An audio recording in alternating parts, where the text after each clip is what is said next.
साथियों का नमस्कार, राधे राधे, जय श्री कृष्णा, राम राम। नमस्कार दोस्तों, आप सभी का स्वागत है आपके अपने YouTube चैनल राजस्थान जीके में। दोस्तों, जैसा कि हम 3-4 दिन से लगातार चल रहे हैं दोस्तों, राजस्थान की नदियों को अग्रसर पूरा करते हुए, ठीक है, उनको हमारा पूरा होने का लास्ट चल रहा है। दोस्तों हमने आंतरिक प्रवाह की पूरी नदियां बहुत अच्छे ढंग से पढ़ी थी, उनकी सहायक नदियां बहुत अच्छे ढंग से पढ़ी थी, अरब सागरीय नदियां तंत्र पूरा पढ़ लिया था। दोस्तों जो हमारा लास्ट जो बच रहा है, जो आज बहुत बहुत महत्वपूर्ण है, वो कौन सी है? बंगाल की खाड़ी की नदियां। ठीक है दोस्तों, बंगाल की खाड़ी की नदियां जो तंत्र है उसको आज अच्छे ढंग से पढ़ेंगे। ठीक है दोस्तों, बंगाल की खाड़ी का नदी तंत्र।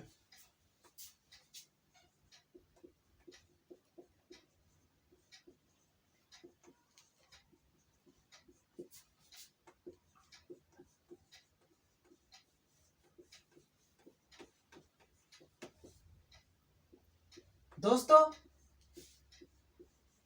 इस क्लास को आप देखने के बाद कमेंट जरूर किया करो, क्योंकि हो सकता है कमी हमसे भी रह सकती है, क्योंकि सिस्टम ये होता है कि पूर्ण ज्ञानी इस दुनिया में कोई नहीं है। पूर्ण ज्ञानी तो वही होता है जिसे केवल्य की प्राप्ति हो, और हमें केवल्य की प्राप्ति नहीं हो। हमने तो जितना आ रहा उतना पढ़ा रहे, लेकिन यह है कि बहुत अच्छा कंटेंट दिया जा रहा है आपको। ठीक है, उसको अच्छे ढंग से देख लीजिए, क्योंकि गलती किसी से भी हो सकती है। जैसा कि इसमें गलती कोई है नहीं है मेरे हिसाब से, तो अच्छे ढंग से देखा गया है, इसको अच्छी तरह से अध्ययन किया गया है, उसके बाद आपके यहाँ पर लाया गया है। ठीक है दोस्तों, तो बंगाल की खाड़ी नदी तंत्र पढ़ेंगे। दोस्तों बंगाल की खाड़ी का जो नदी तंत्र है, वो नदी तंत्र राजस्थान के कुल अपवाह का 24%, राजस्थान के कुल अपवाह का 24% जो अपवाह तंत्र आता है, वो कितना आता है? 24% है जो बंगाल की खाड़ी का है। ठीक है, 60% तो अपना आंतरिक प्रवाह का हो गया था, और जो 16%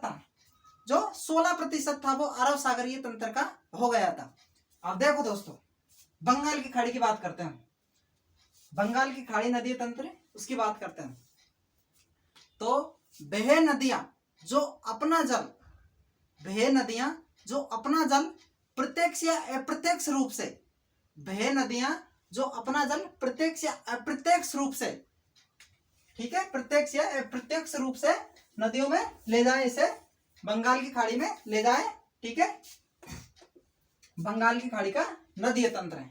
ठीक है दोस्तों, अब बंगाल की खाड़ी में कौन कौन सी नदियां आती हैं, कौन कौन सी नदियों की सहायक नदियां कौन कौन सी हैं, नदियों पर बांध कौन कौन से बनाए गए हैं, नदियों का उद्गम स्थल कहाँ कहाँ पर है, इनका समाप्ति स्थल कहाँ पर है, इन पे कौन सी परियोजना निकाली गई है।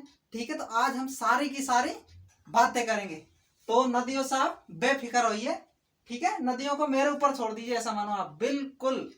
ठीक है, राजस्थान की नदियां, बंगाल की खाड़ी की नदियां पढ़ रहे हैं हम।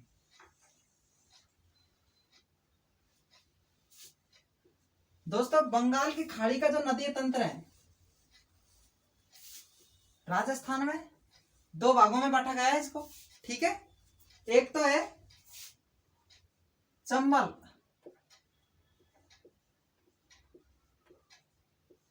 का नदी तंत्र। ठीक है, चंबल नदी तंत्र, और दूसरा है बाणगंगा। कौन सा दोस्तों? बाणगंगा। दूसरा कौन सा है? बाणगंगा। ठीक है दोस्तों, अब देखो दोस्तों, ये बाणगंगा है, बाणगंगा की कोई सहायक नदियां नहीं है, तो सबसे छोटी नदी है बाणगंगा। इसको हम पहले ही पढ़ लेंगे, छोटियों को पहले ही सल्टा देंगे। ठीक है, और जो चंबल नदी तंत्र है, इसकी सहायक नदियां ज्यादा है, तो इसका ज्यादा है, तो इसको बाद में पढ़ लेंगे। तो सहायक नदियां इसकी चंबल की है, सहायक नदियां कौन कौन सी है?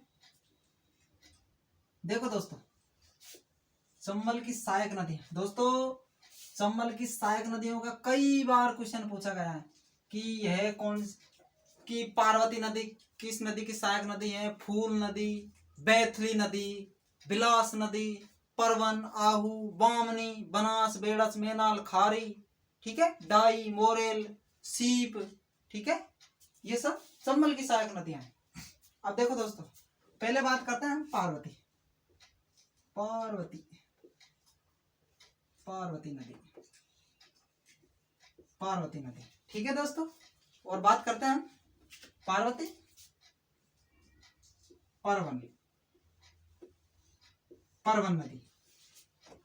पार्वती नदी हो गई, परवन नदी हो गई, ठीक है। तीसरी की बात करते हैं हम बामनी नदी, बामनी नदी, ठीक है मेरे दोस्तों। और चौथी की जो बात करते हैं वो है अपनी बनास नदी, बनास नदी। और जो पांचवी नदी की बात करते हैं वो कौन सी है? सीप नदी, सीप नदी, ठीक है दोस्तों। पार्वती नदी हो गई, परवन, बामनी, बनास नदी और सीप नदी। देखो दोस्तों, चंबल की सहायक नदी पार्वती नदी है, लेकिन जो पार्वती की भी सहायक नदियां हैं, ठीक है दोस्तों, पार्वती की भी सहायक नदियां हैं। पार्वती की सहायक नदियां कौन कौन सी है? सुनो दोस्तों, ये देखो, एक तो है ल्यासी नदी, ल्यासी, ये इसकी सहायक नदी है पार्वती की। फूल नदी, बैथली नदी, बिलास नदी। दोस्तों ये चारों के चारों पार्वती नदी की सहायक नदियां हैं। तो लिख डालो ल्यासी, ल्यासी नदी, ठीक है, ल्यासी नदी।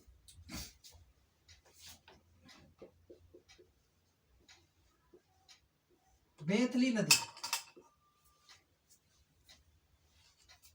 परवन नदी, सॉरी परवन तो इसमें आ गई ना, ल्यासी नदी, बैथली नदी, फूल नदी। ल्यासी नदी होगी, ठीक है, बैथली होगी, फूल होगी, और एक और रहेगी कौन सी? बिलास, बिलास नदी। दोस्तों ये चारों के चारों पार्वती की सहायक नदियां हैं, चारों के चारों पार्वती की सहायक नदियां हैं। परवन की एक सहायक नदी है, लिख लो आहू नदी, आहू, परवन, आहू, ठीक है, परवन और आहू इसकी सहायक नदी। तीसरी बामनी। दोस्तों बामनी की कोई सहायक नदी, बामनी की कोई सहायक नदियां नहीं है। अपने सीप है, सीप की भी कोई सहायक नदी है, बामनी की भी कोई नहीं। दोस्तों बात महत्वपूर्ण किस पर आती है? बनास नदी पर। दोस्तों बनास नदी, पार्वती नदी बहुत बहुत बहुत इंपॉर्टेंट, और बनास तो बहुत ज्यादा इंपॉर्टेंट है, क्योंकि बनास की सहायक नदियां, बनास पर बांध, बनास पर परियोजनाएं, ठीक है, तो इनको पूछा जाता है एग्जाम। तो बनास की सहायक नदियां कौन कौन सी है वो देखो, बेड़च, ठीक है, बेड़च नदी, दूसरी मेनाल नदी, ठीक है दोस्तों, मेनाल नदी होगी। तीसरी कोठारी नदी, कोठारी नदी, दिवेर की पहाड़ी से निकलती है। चौथो खारी नदी,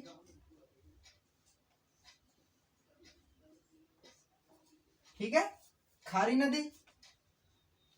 पांचवी, पांचवी नदी कौन सी है? जो बिशलपुर में मिलती है ना, डाई नदी, डाई नदी। और एक और आती है दोस्तों, जो कौन सी है? मोरेल नदी, मोरेल नदी, जो अपने सवाई माधोपुर में है, मोरेल नदी, ठीक है दोस्तों। ये स्ट्रक्चर बंगाल की खाड़ी नदी के तंत्र का है। दोस्तों बंगाल की खाड़ी की जो नदी तंत्र की है ना, सारी की सारी नदियों को बिल्कुल ये स्ट्रक्चर से पूरी क्लियर हो जाएगी, आपको अच्छे तरह से देख लो, क्योंकि क्वेश्चन इनका इसमें क्लियर हो जाता है कि इसकी सहायक नदियां कौन सी है, ठीक है, कि ये चंबल नदी तंत्र है, ये बंगाल, ये जो बाणगंगा का तंत्र है, ठीक है, देख लीजिए आप इसको। पार्वती की सहायक नदियां हैं, ल्यासी है, बैतली है, फूल है, बिलास है, ठीक है दोस्तों। अब इनको हम डिटेल से पढ़ते हैं अच्छे से। तो शुरुआत किससे करते हैं हम? शुरुआत करेंगे दोस्तों बाणगंगा नदी से, बाणगंगा नदी से। बाणगंगा बहुत इंपॉर्टेंट है, बाणगंगा अपना जयपुर की बाणगंगा,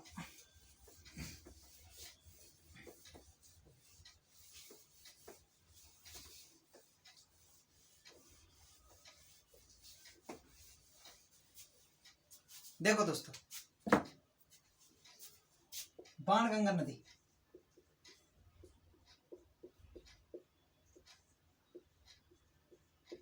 बाणगंगा नदी।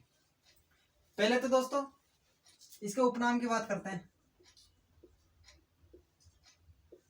उपनाम, ठीक है, उपनाम की बात करते हैं। उपनाम है अर्जुन की गंगा, अर्जुन की गंगा। अब दोस्तों इसका उद्गम की बात करते हैं। बाणगंगा का जो उद्गम होता है दोस्तों, इसका उद्गम कहां से होता है? उद्गम स्थल,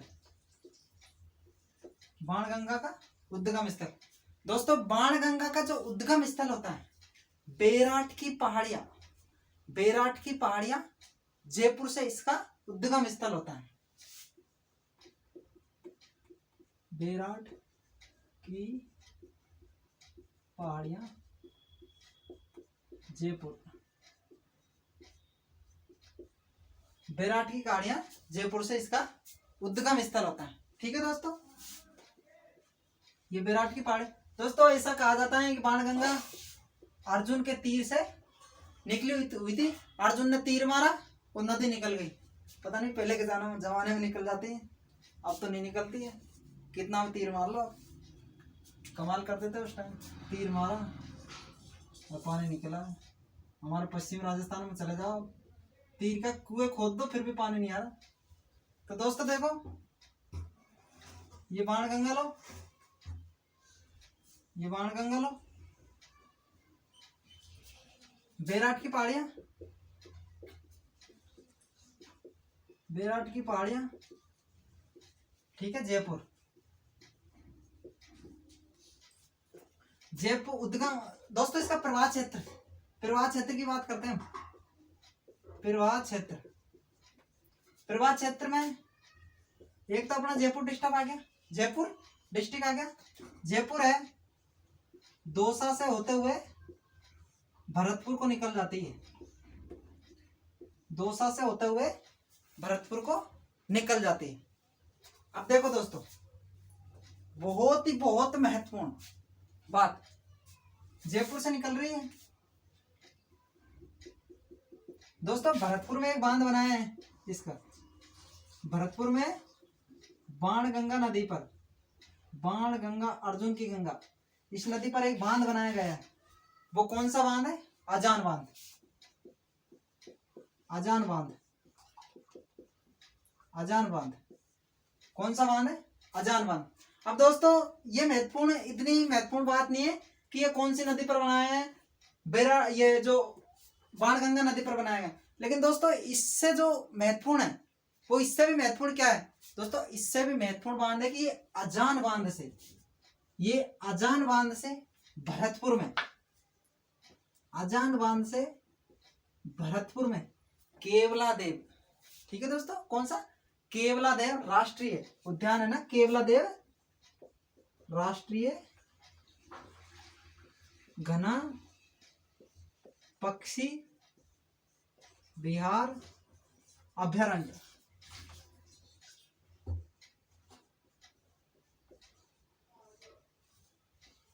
इससे पानी की आपूर्ति होती है, पानी की आपूर्ति होती है, ठीक है, किससे? अजान बांध से। ठीक है मेरे दोस्तों, अजान बांध से इसकी आपूर्ति होती है। अब देखो दोस्तों एक महत्वपूर्ण और बात है, ये यहां से बहती है, लेकिन दोस्तों भरतपुर में जाके यानी आगे उधर ये नदी अपने भाषा में कहते हैं रूस जाती है, नहीं रूट जाती है।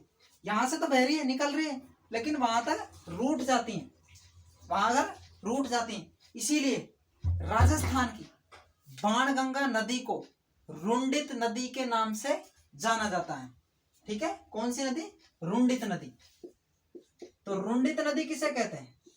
रुंडित नदी किसे कहते हैं दोस्तों? रुंडित नदी कहते हैं बाणगंगा, अर्जुन की गंगा को रुंडित नदी के नाम से जाना जाता है।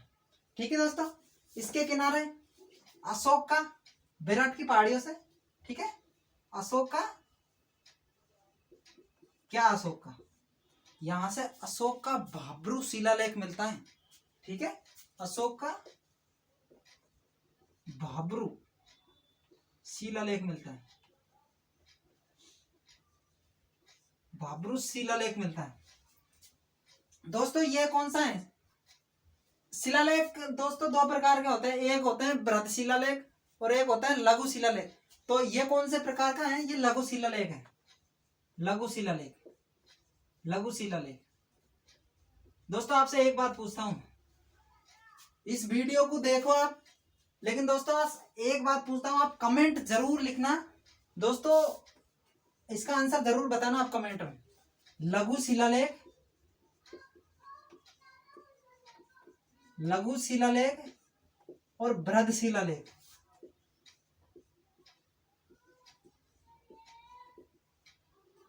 शिलालेख, बृहद शिलालेख किसे कहते हैं? ठीक है, ये दोनों का आप कमेंट में आंसर बताइए मेरे को। ठीक है, मैं देखूंगा कमेंट बिल्कुल। और इन दोनों का लघु शिलालेख और बृहद शिलालेख किसे कहते हैं? ठीक है दोस्तों, इन पहाड़ियों में कोलवी की यानी वो पहाड़ियां यानी गुफाएं भी मिलती हैं अशोक के वहां पर। ठीक है, तो दोस्तों दूसरी नदी पढ़ते हैं हम। बाणगंगा नदी हो गई हमारी पूरी, इतना ही है। वैसे काफी जानकारी अशोक का भाब्रू शिलालेख ये बहुत महत्वपूर्ण है। एक ये अजान बांध और ये अभ्यारण्य से इसकी आपूर्ति होती है। ठीक है, तो यह बात ध्यान रखना।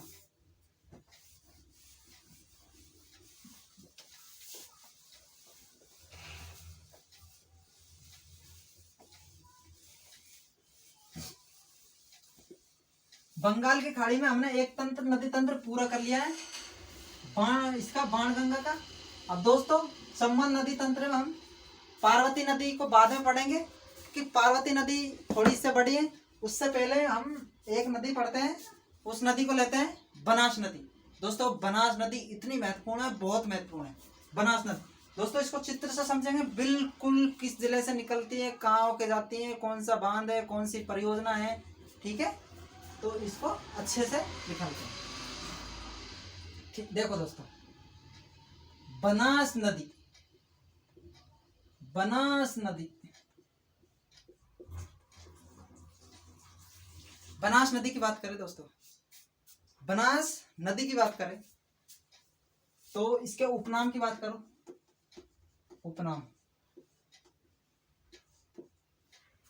बन की आशा, बन की आशा इसका उपनाम है। दोस्तों बन की आशा इसका उपनाम है। अब देखो दोस्तों उद्गम की बात करते हैं हम इसका। उद्गम स्थल, बनास नदी का उद्गम स्थल कहां से था? दोस्तों बनास नदी का उद्गम स्थल खमनोर की पहाड़ियां राजसमंद से। कहां से? खमनोर की पहाड़ियां,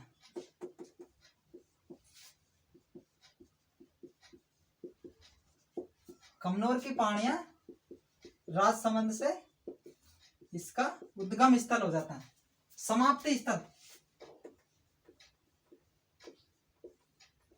समाप्ति स्थल, समाप्ति स्थल की बात करते हैं दोस्तों। समाप्ति स्थल की तो अच्छे ढंग से ही बात करेंगे हम। समाप्ति स्थल कहाँ होता है इसका? दोस्तों हमारे गांव के बिल्कुल नजदीक, बिल्कुल पास, वहां पर रामेश्वर धाम, रामेश्वर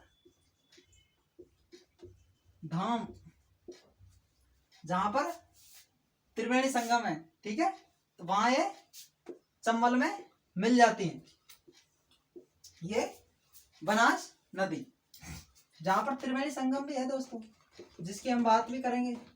ठीक है, बनास, सीप, चंबल, ठीक है, ये मिलती है समाप्ति स्थल। ठीक है,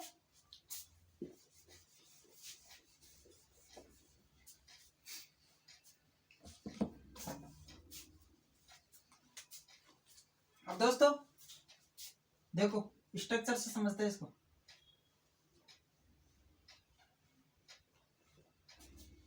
यह है खमनोर की पहाड़ियां, खमनोर की पहाड़ियां कहां पर? उदयपुर में। ठीक है, इस नदी को निकालते हैं हम राजसमंद। ठीक है, राजसमंद से चित्तौड़गढ़ होते हुए भीलवाड़ा, ठीक है, अजमेर, ये लो,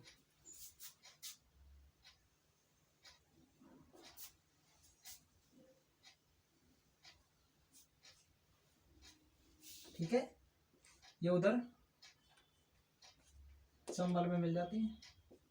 कहाँ पर मिलती है? अभी हमने बात की थी रामेश्वर धाम, रामेश्वर धाम खंडार तहसील, जो हमारी तहसील है खंडार तहसील रामेश्वर धाम, ठीक है, वहां पर मिल जाती है।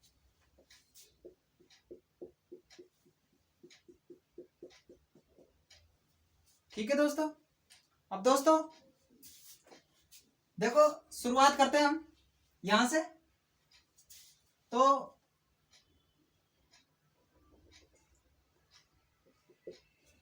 खमनोर की पहाड़ी, ठीक है, खमनोर की पहाड़ियां से यह निकलती है।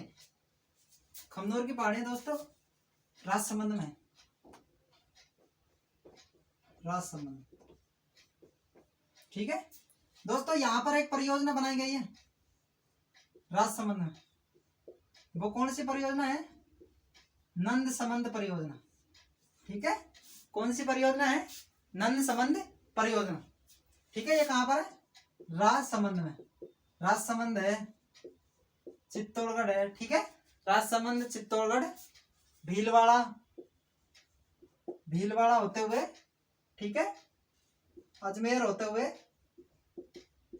ठीक है, टोंक होते हुए अपने सवाई माधोपुर में निकल जाती है। 6 राजसमंद 6 जिलों में बहती है, राजसमंद, चित्तौड़गढ़, भीलवाड़ा, अजमेर, टोंक और सवाई माधोपुर। ठीक है दोस्तों, ये नंद समंद इसकी परियोजना हो गई। यहां से परियोजना निकलती है, परियोजना साथ के साथ बात कर लेते हैं हम इसको। अब देखो दोस्तों, जो ये नदी मिलती है, इसमें सर्वप्रथम कौन सी सहायक नदी मिलती है? बेड़च। ठीक है दोस्तों, कौन सी? बेड़च नदी मिलती है।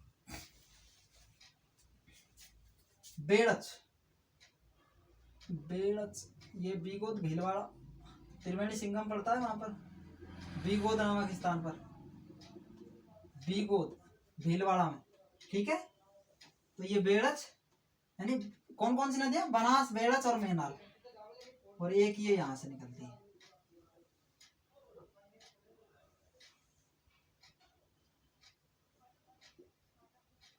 ठीक है दोस्तों, ये तो हो गई बेड़च, ठीक है, और ये हो गई मेनाल। दोस्तों ये बेड़च वही नदी है जिसका आयड़ नाम है, जिसे आयड़ नदी भी कहते हैं। दोस्तों आयड़ नदी कहां से निकलती है? गोगुंदा की पहाड़ियां उदयपुर से निकलती है। कहां से? गोगुंदा की पहाड़ियां उदयपुर से। गोगुंदा की पहाड़ियां उदयपुर से ये निकलती है। दोस्तों दूसरी नदी है मेनाल नदी। दोस्तों मेनाल नदी कहां से निकलती है? दोस्तों मेनाल नदी बेंगू, बेंगू कहां पर है? चित्तौड़गढ़ से यह नदी निकलती है। ठीक है दोस्तों, दोस्तों मेनाल नदी पर एक जलप्रपात बना है, जलप्रपात, ठीक है, मेनाल नदी पर एक जलप्रपात बनाया गया है, मेनाल जलप्रपात, मेनाल जलप्रपात। ठीक है, ये कहां पर है दोस्तों? भीलवाड़ा में, मेनाल जलप्रपात। ठीक है दोस्तों, बेड़च की बात है भाई, ठीक है, मेनाल की बात है भाई, ठीक है। अब तीसरी नदी की बात करते हैं हम। जो तीसरी नदी कौन सी है? कोठारी नदी। कौन सी नदी है दोस्तों? कोठारी नदी। ये कोठारी इधर से निकलती है, कोठारी,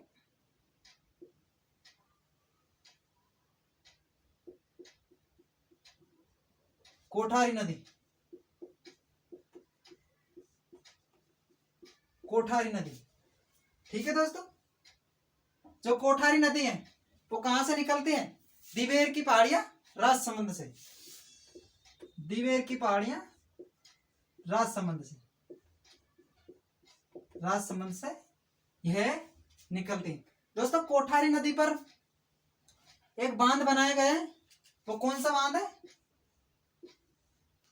कोठारी नदी पर एक बांध बनाया है, जो कौन सा बांध है? मेजा बांध। मेजा बांध, कोठारी नदी पर बांध बनाया है, कौन सा? मेजा बांध। ठीक है दोस्तों, बेड़च हो गई, ठीक है, मेनाल नदी होगी, कोठारी नदी होगी। अब दोस्तों आगे बात करते हैं, तो आगे बात करते हैं राजसमंद, चित्तौड़गढ़, भीलवाड़ा, अजमेर से होते हुए हम कहां पर आते हैं? टोंक में। ये लो टोंक।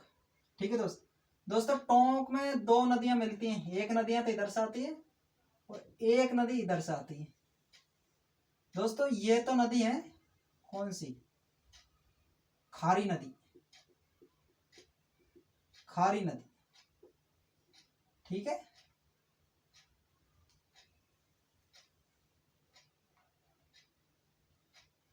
और ये कौन सी नदी है? डाई नदी। खारी नदी, इसको मिटा देता हूं दोस्त थोड़ा सा।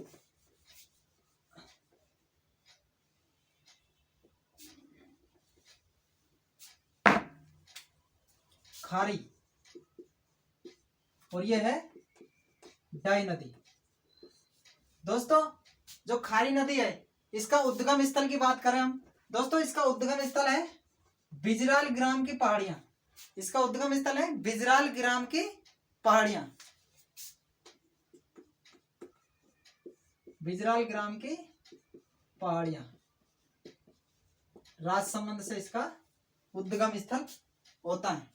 अब देखो दोस्तों, ये दोनों नदी यहां आती हैं और ये टोंक में इस जगह पर मिल जाती हैं, ठीक है। तो यहां पर त्रिवेणी संगम का निर्माण करती है, ठीक है ना। बनास, खारी और डाई तीनों नदियां यहां पर मिलती हैं। कहां पर मिलती है? देवली टोंक में। देवली टोंक में यह नदी मिलती है। अब देखो दोस्तों, इसी बनास नदी पर यानी इसी टोंक जिले में यहां पर इस पर एक बांध बनाया गया है। वो कौन सा बांध है दोस्तों? बिसलपुर बांध बनास नदी पर बनाया गया है। बिसलपुर बांध, बिसलपुर बांध, बिसलपुर बांध, ठीक है मेरे दोस्तों। कौन सा बांध बनाया गया है? बिसलपुर बांध। कहां पर? देवली टोंक में बिसलपुर बांध बनाया गया है। टोंक की बात हो गई दोस्तों। उसके बाद अपने सवाई माधोपुर में आ जाते हैं। सवाई माधोपुर में, तो ये सवाई माधोपुर लो, और इस पर एक परियोजना बनाई गई है दोस्तों। सवाई माधोपुर में एक परियोजना बनाई गई है। वो कौन सी परियोजना बनाई गई दोस्तों? ईसरदा परियोजना। ईसरदा परियोजना,